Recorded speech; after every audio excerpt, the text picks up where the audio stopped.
My high school experience is actually where the plot thickens. I feel like my high school left with me with so many wounds that up to date I'm still dealing with. So I have talked about this on my Instagram. I believe I shared this story probably in 20, was it like 2019, 2020 thereabout? I think 2019. It was way earlier, like in the days. It wasn't after COVID. It's just realizing, oh my God, like that experience was so traumatic, and how it affected me still shows up in my life, like till date. So let's unpack. For the longest time, it did feel like my sad was more sad than the usual sad. When it rained, it definitely poured. Consider this podcast a love letter from me to you. Let's unpack. I left you guys at, I just moved and went to my mom's house. I just finished my KCPE. And you remember I told you guys I was a smart girl. So I think I was index like 8, and then I got the marks that I got. I'm not about here to announce my marks because the plot thickens. And then I was called to a nice school. I believe like at that time I was just like, oh, very nice school, very nice name, It was an all-girls school. It's in Central. I'm not going to mention the name, although I know so many people from my high school actually follow me. And I remember when I shared this story on my Instagram, so many girls came to my DMs and they're just like, oh my God, I remember you. I'm so sorry about that. And I remember at that time I was very bitter about my experience. I was just like, everyone participated in this, everyone made it so difficult for me. Let's go down memory lane. I remember joining, or rather, I remember like when I got my results, I was disappointed. I was just, I didn't get 400. I was just like below 400, I think by 11 marks. I think I got like 389 marks. And I remember my mom was just like, okay, Samantha, you've tried, but you can do better. Okay, you can do better, my child. You're very smart. And then I remember my dad was very excited. I remember he came, he took me shopping. He was so happy about my results. I was just like, I like, because I think I imagined like getting like such high marks and like going to, probably Alliance, I don't know, but I don't remember having like a dream specific school. So I was called to a school, and then I went to that school. I just remember the first thought I had when I joined school was, oh my God, like this is my first time at boarding. Girls are so different and people are so different. Where are they coming from?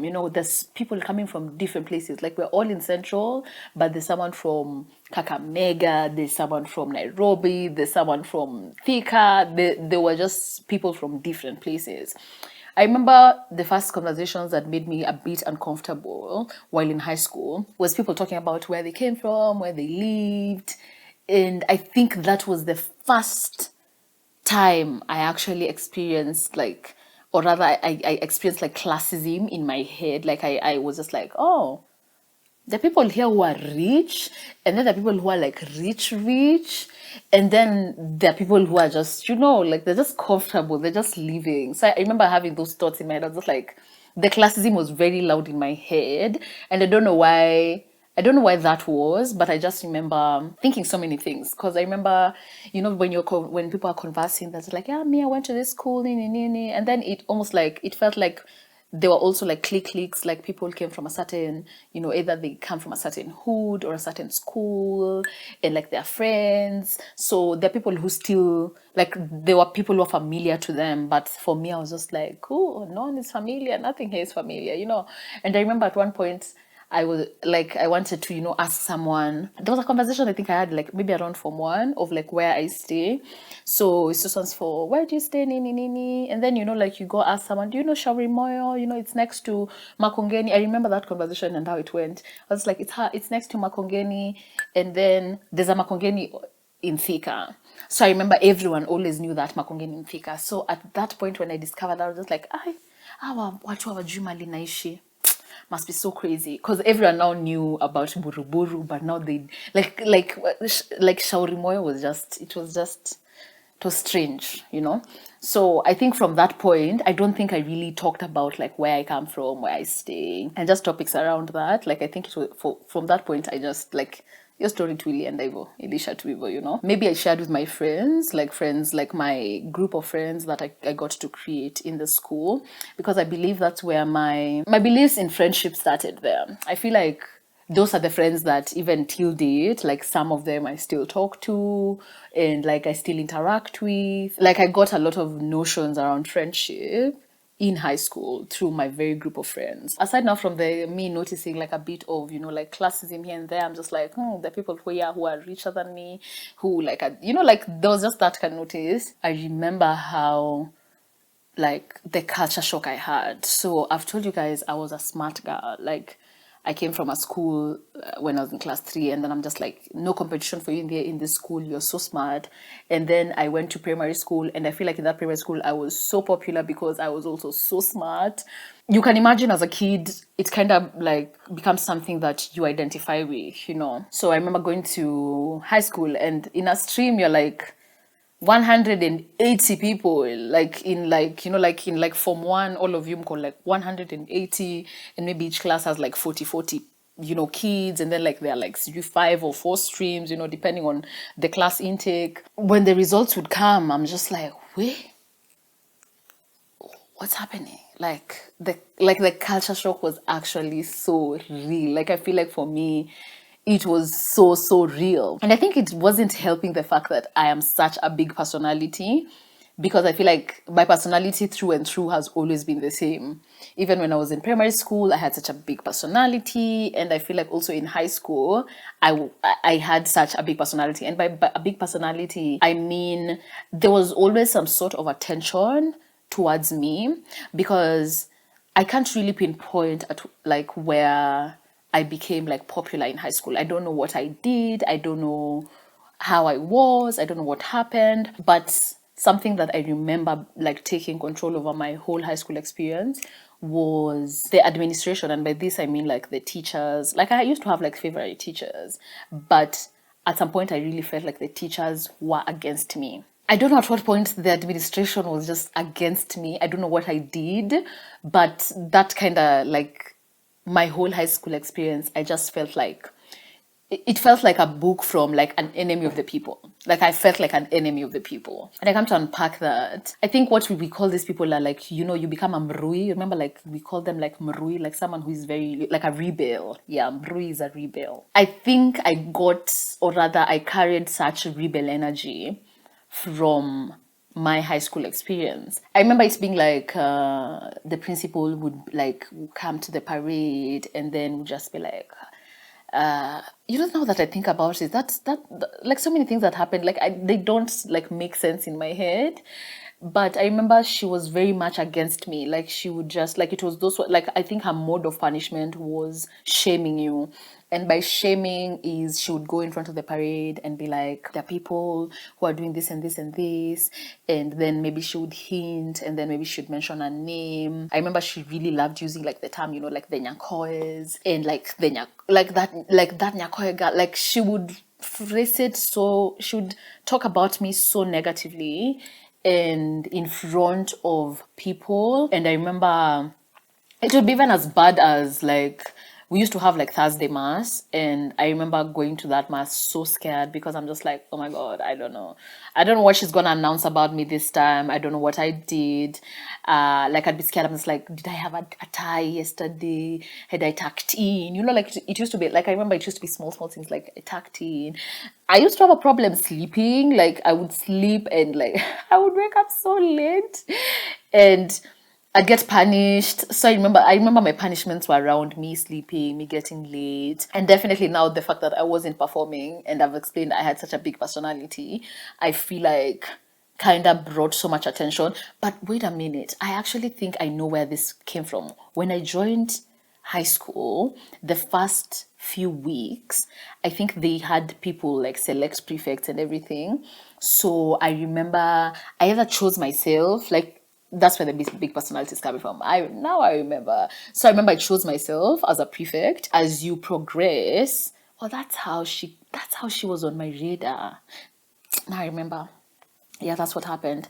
So as you progress, like she kind of gets information about you. You know, like they have to know who are these people in leadership. I start getting into small problems, also the matron, also what has happened.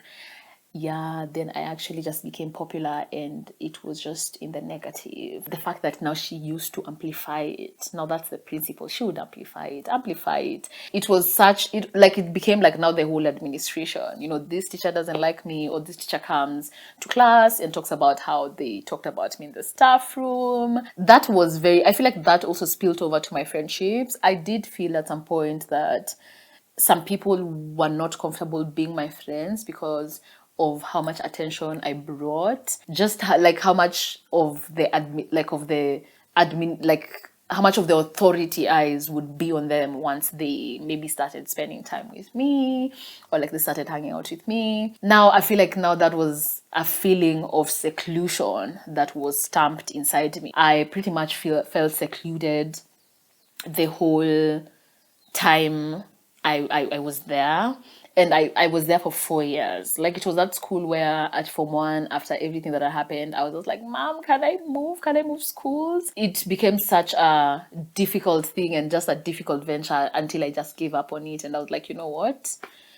I'm gonna just survive this, you know. Like now that I think about it, I watched Prison Break the other day, and I actually feel like it was like that's how it felt. It just felt like I can't wait to leave this place. Like if that was a prison, I would easily be part of those people who are breaking out. I'm not gonna lie. I remember how this spilled off to my friendships. I had like a group of friends. We were like I think 5 friends. You know, like you get friends who you relate with and people who like you can share things in and out of school, you know. So I remember my friends, there was a point where it only makes sense if I share this part of the story, because shout out to you, my friends who are going to relate to this. I remember we were kind of like we were grouped. We were told, oh, so you guys have like a clique, you guys are segregating people, you're secluding people, you're being mean girls. So I feel like there was a lot of mean girl perception that was placed on like now my group of friends, and we're told this is what we do. I still go back to, you know, the authority figure and them using shame as a form of punishment. I remember us being like these teachers had a staff meeting. They came out of that staff meeting, came to our classes, each of our classes, ambushed us. Like this is different classes, like two girls from each class, you know, like three girls. I remember in my class it was me, my best friend. Then actually we're like 3 at that time in our class, and they came to our class and they ambushed and like they open your locker, they look for, you know, just like, what are you looking for? And why are you discussing me in a meeting? And then what are these conclusions that you have come to? You know, they came and they ambushed our everything. They took our diaries. You know, the way in high school you write each other like small notes. They took our notes. I believe they went and studied them. I don't remember what they did with that, but how that incident has affected me till date. I remember I used to love writing. I would write articles in high school and like share them on the notice board for people to read, which is also something that I feel like people used to know me for. The fact that now I'm a rebel, and also there's the feeling of exclusion. Most of my articles would be me articulating probably my heart, my aloneness, and then I don't know, I used to write like, it's almost like a spoken word poem of some sort. So I believe like that is how I started practicing my creativity, and I would spend my preps actually writing articles. I would enjoy those preps so much. Like it used to feel like, you know, the way with content, you're just like, oh, I'm gonna shoot a reel.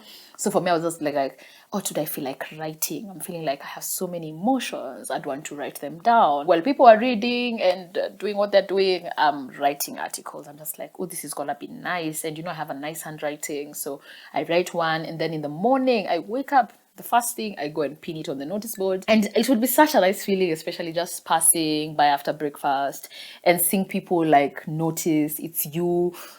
It actually feel like I was like, you know, like it's like Gossip Girl. And then like I used to post, and then when I pass, I find people reading, and that would make me feel so good. Yeah, that was basically me. I remember that whole thing happening. Our desks being ransacked, them taking our notebooks. At some point, I really did feel like some of my friends became cautious of being my friends. Like I have instances where you want to talk to someone, like you can just tell they're pushing away, and it's because of like how you're being treated or how you're being perceived. I had so many instances of even like when I moved like dorms and cubicles. I remember there was this time I was moved and like I was put with someone, and this girl was so stressed. I got to say, oh my god, not Samantha Nyakoe as my bed mate. I remember weeks later or like months later, she actually like came and told me, "Oh my God, like I actually thought you're so problematic and like I dreaded like just having you sleep next to me. But then I realized you're so normal and like you're just a normal person." And I had so many conversations like that of people just coming and telling me, "Oh my God, I actually thought you're so scary. Or rather, I've heard this and this about you, but I realized that you're so different, you know." This was so bad. Like I'm telling you, it's so bad that even when form ones would come, I think by like the third week, if you're like smart and if you have like big personality, especially as a form one, you'd know about Samantha, you'd know she's like, I don't even know what they were being told. I actually even don't understand what ideas and what was being said about me, but I just remember feeling very secluded. My third year, like my form 3 and my form 4, I remember I spent so much of that time in the chapel. I would cry. Like I would actually create time to cry. And I think that's when I developed some sort of relationship with crying, if that even makes sense. I did develop some sort of relationship with crying, where I felt like, well, I just felt like when I cried, like my burdens like would be, like I'd ease my burdens, and I'd spent so many of my, after preps, I just go and cry. Some days would be so bad, I would go like at lunchtime and I would just cry before like the next lesson. Like some days like it would be like anytime I get, I'm just like, can I go somewhere and cry? And I would cry to God and I would cry. And I'm just like, I hate my life here. I don't like being here. So you can imagine doing this every almost every day. Like I remember that being my life. Like I was sad, I was so depressed, and I think I just became a rebel, like naturally. Like I was just like, you know what, that's what they're calling me, that's who I am, that's what I'm gonna be, that's the energy I'm going to move with. So let me see.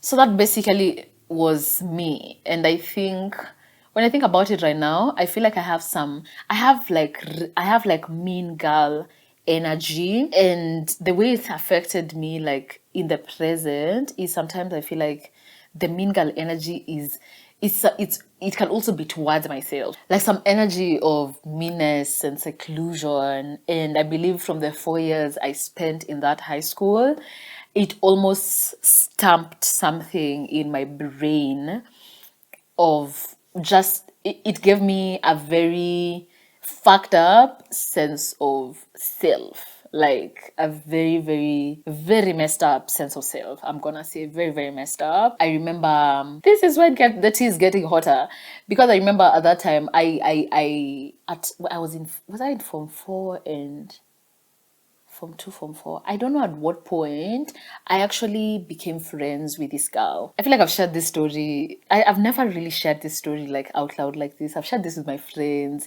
and this girl is still my friend.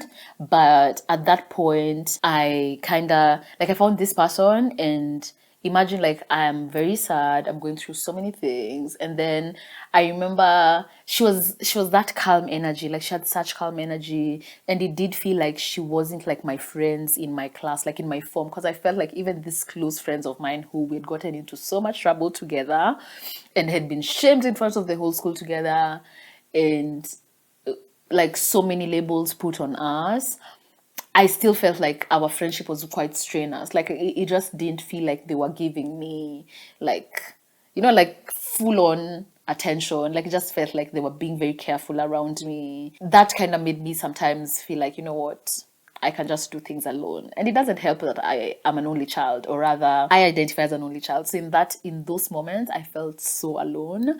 So when I met this girl, she was when I was in form 4, I believe she was like in form 2. When I was in form 3, she was in form 1.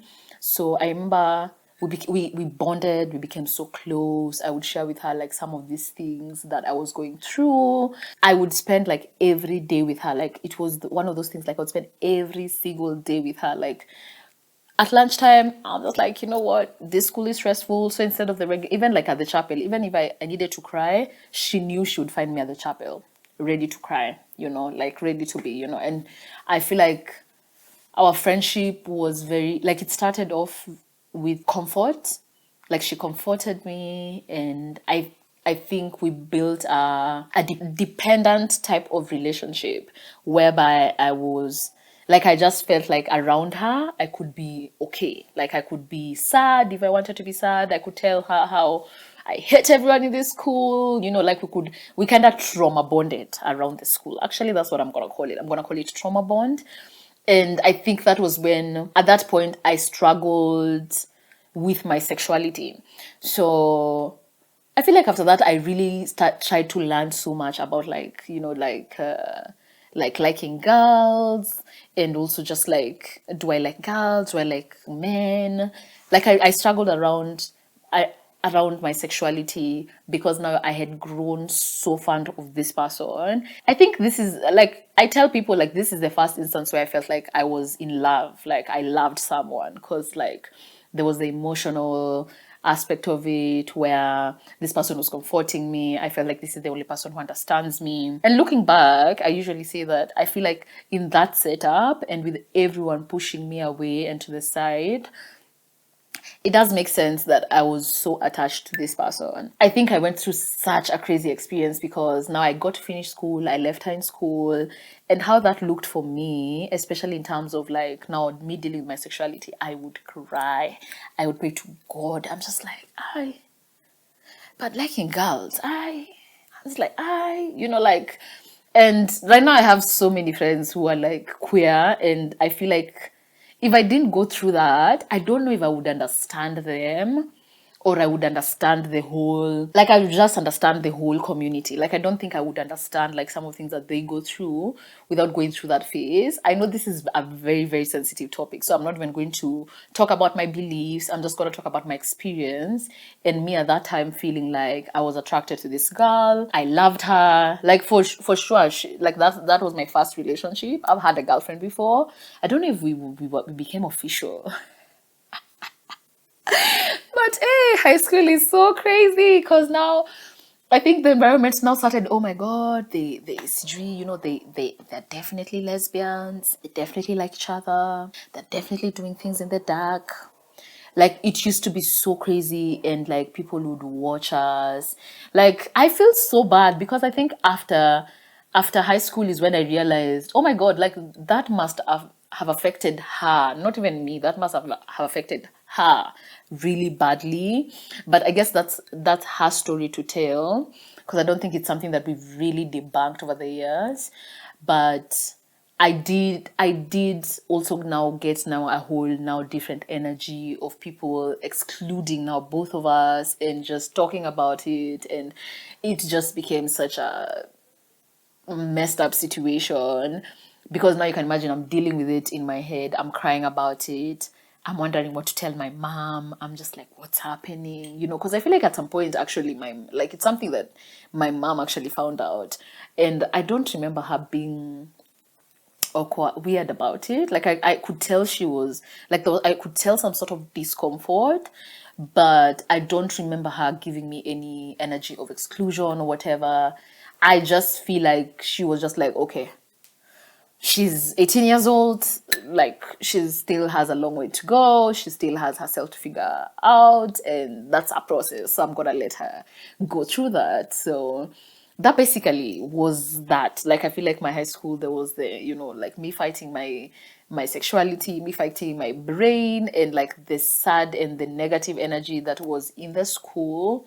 Because I remember sharing this story, and at some point I was very bitter, and I'm just like, why did you guys not notice I was so sad, and like this teachers were so mean to me, and like you guys like never made it any better. No one like tried to come and approach me and talk to me. It would be as bad as like walking out of the chapel with my eyes swollen and red from crying, and it's literally lunchtime, and I've spent my whole lunch hour crying, and now it's time to go back to class, and now I have to wait for people to like wash their plates, and they're just looking at me like I wouldn't care. I'm just like, yeah, I'm sad. Like this place is fucked up, you know. So I feel like I also just let people think whatever they thought about me. It's not something that I really shared or I hid. I remember just walking and I'm just like, yep, I hate it here, and they can see it and they can tell. That was, that was my high school experience. I have instances that I have talked about, especially in therapy, and I've realized, oh my God, that was a bit messed up, you know. I remember there was this time, I actually remember what I did. It's either it was one of those days where I got late and I was being punished. So we got a new deputy principal. And I remember she would ask list from like, like prefects, like who got late for, who did what, who did what. And sometimes I feel like it was targeted, like Samantha for sure, I'm late. So I remember this one time she gave me a punishment, and then like after the punishment, she's like, Samantha, can I see you in my office later? That was my life. And I like when I think about it, it really messed my thinking, especially when it comes to authority and just like authority figure. And even the fact that I'm a creative right now, I feel like something about it has to do with the fact that I hate authority, and I just hate when people are in control and I'm not the one in control. So on this day, I remember this lady, this woman, she called me to the office, and then she's like, oh, Samantha, like why like it's just like a talk, why are you throwing your life away, like why are you being like this, I remember she told me, I see your friends in class. I remember she was just like, your friends, like the people that you're hanging around, do you know how rich they are? And she goes like, I remember these were exact words. And oh my God, like I've thought about this so many times. If I ever meet her, I'm legit going to ask her, what were you thinking telling a 17-year-old, 18-year-old, like all those things that you said to me, behind closed doors and even in front of people. But I remember on that day in the office, she was just like, why are you hanging out with these friends of yours? Do you know that they're going to go to university and leave you, and like you're not going to even pass your exams, you'll probably not go to university?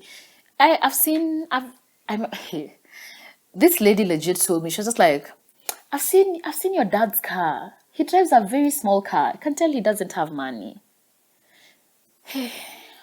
Just drink tea. I can see like I can see you don't come from a rich family, but do you know so and so? That time, this someone is my best friend. She's like, do you know so and so? Do you know their dad pays school fees for someone else in your class, not like for two other people in the class, and you've not even finished paying your school fees. So you can imagine, I already had like thoughts of classism where I'm just like, I could tell that these people in this house, in this like school, are rich, and like I could tell, and I was just like, I feel like maybe when I think about my dad, I'm just like, he has money, but also I just felt like, but my dad is stingy as hell, so I'm just like, does he really have money? And then when I look at my mom, I'm just like, okay, on this side, I can tell that we don't have money. Like, it's Eastlands. If you've been to like Akambi and you know how it looks and how it is, it's like shared amenities. So like there was that reality for me where I was just like, like there's some things that like I could tell like we're different. But this lady called me to her office and legit told me that almost like you don't deserve to have these rich friends, quote unquote, because you come from a poor background and you're not gonna make it to go to university. Some things like that, like the fact that I've never forgotten that statement and how it was said, and in that office, can just tell you how wounded that left me. I feel that was basically High school for me was, when I think about it, it feels like I was in a hole. It feels dark. It feels like I was being stepped on. It feels like there was only these few people or places of comfort that I could find. It just felt like I was thrown somewhere. I now had to figure my life, And it was very difficult. It was very difficult for me, honestly. I feel like some of the things that I cry about as a grown up, I feel like the pain really came from those particular moments of exclusion and lack of support. And now, considering that I shared about me growing up and there being lack of emotional support, I feel like now going into high school, it just messed everything up, and I was so depressed. This actually like spilled out even to after I finished high school, and I spent so many nights crying. Like I was traumatized. Like days on end, I would cry, and I knew something was wrong, and I knew something was off, and I knew something was wrong with me. Like, how can I be so sad? Especially sad because of an experience that I just had. I carried so many thoughts of, you're a bad person, Samantha, you don't deserve love, you're different, and it shows, and you have a problem. Especially now when I was dealing with my sexuality, I was like, you definitely have a problem, like you definitely have a problem. I think it's left me with like just so many moments of sadness that I feel like would have been handled differently, but I don't know by who. Like at this point when I talk about it, I'm just like, I don't know who would have played their cards any different to make that experience like better for me. But I do know that the shame and the fear now that I already had as a child, it kind of intensified in high school. The people around me just, in my opinion, I feel like they just watched it happen, and like it was just like, yeah, another day in the life of Samantha. After high school, actually, what happened is, even when I started my brand, I say this like as a backstory, but my name, like on my documents, like my name is not Samantha Nyakoe, but I remember the fact that my principal would call me like she would just be like, Nyakoe, Nyakoe this, Nyakoe that, Samantha Nyakoe. Like it was such a label almost. So I remember saying, you know what, I'm gonna take this name and I'm gonna make it great, and you're gonna hear about me. You're going to actually read about me in books, you're gonna see me on billboards, and you're just going to hear about me everywhere. And that's when I just started my brand, and I was just like, yep, Samantha Nyakoe. But it did come from a place of hurt and shame, and it came from a place of me wanting to build and bring a different meaning to my name and who I was and who I am. And yeah, I still struggle with it like till date. But yeah, that's just me and my high school and how that went down. Yeah, I would love to hear like some stories. I feel like at that time when I shared, so many people talked about their high school experiences, how it affected them till date. And there were such bad high school experiences, from people having like physical issues that would be now magnified by people in the school. So I know how bad it can get, but I want you to know that you're not alone, and I would love if you shared in the comment section, and sending hugs to each and every one of you. Thank you so much for watching till this point. Remember, like, comment, and subscribe. Don't forget to share. Thank you so much. Till next time. Bye-bye.